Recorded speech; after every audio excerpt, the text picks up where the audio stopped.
Doctor Indutai Patwardhan कुष्ठरोग्यांच्या जीवनात आनंद फुलवणाऱ्या दुर्गाव येथील आनंदग्रामच्या संस्थापिका व ज्येष्ठ समाजसेविका होत्या.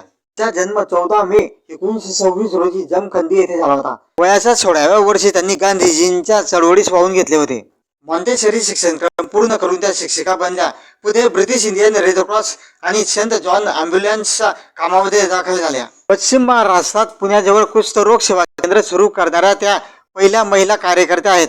1965 मध्ये महाराष्ट्र शासनाचा भेसळ प्रतिबंध कायदा अंमलात आल्यावर त्यांनी 80 रुग्णांसह कुष्ठरोग्यांसाठी प्रत्यक्षात वर्ष 1965 मध्ये काम सुरू केले. दुसऱ्या महायुद्धात ब्रह्मदेश, जावा, सिंगापूर येथेही त्यांनी काम केले आहे. ही सेवानिवृत्तीनंतर 1953 ला होमिओपॅथीचे शिक्षण घेतले. खेड शिवापूर येथे दवाखाना सुरू केला. त्यांचे निधन 8 फेब्रुवारी 1999 रोजी झाले होते. डॉक्टर इंदुताई पटवर्धन यांच्या स्मृतींना विनम्र अभिवादन.